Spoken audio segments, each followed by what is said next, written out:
सिर्फ इसलिए भिन्न हो पाया क्योंकि मनुष्य ने अपने लिए नहीं, अपने समष्टि के लिए सोचा।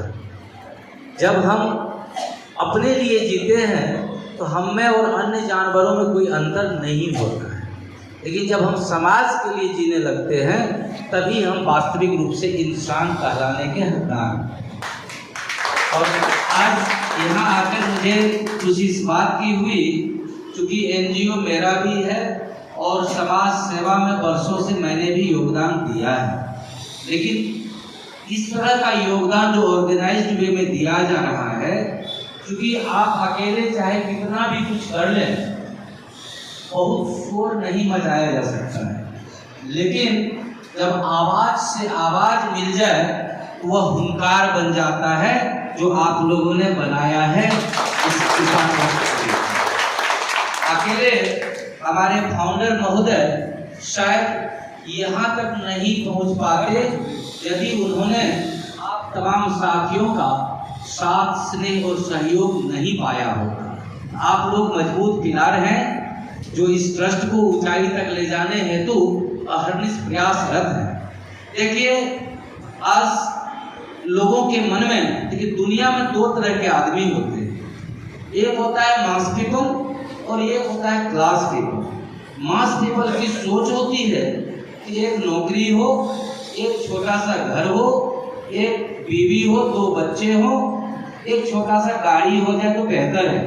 ये मास पीपल का सोच है, लेकिन क्लास पीपल का सोच somewhat डिफरेंट होता है।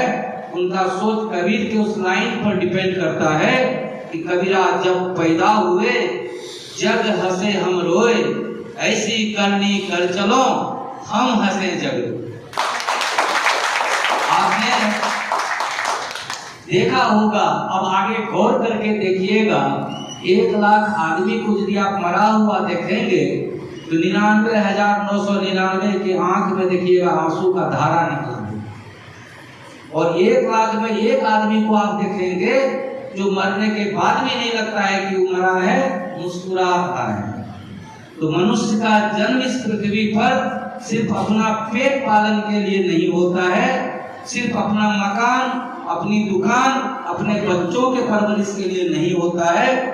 मनुष्य का जन्म इस दुनिया में कुछ परोपकार करने के लिए होता है, जो आप लोग कर रहे हैं।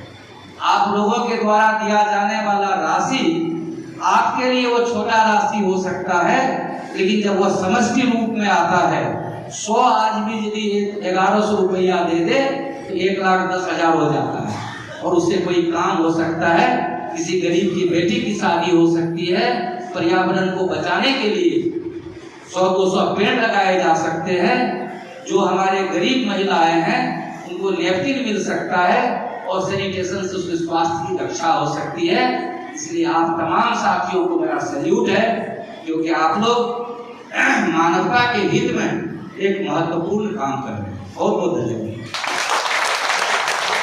बहुत बहुत धन्यवाद सर, आप आए और इस यज्ञ छोटा सा जो यहाँ पे आयोजन का प्रयास किया जा रहा है, उसमें आपके शब्दों के माध्यम से शानदार आहुति मिली है। हम सदैव आपके धन्यवाद करते हैं। आभारी हैं sir, thank you very much. स्थान ग्रहण करें सर।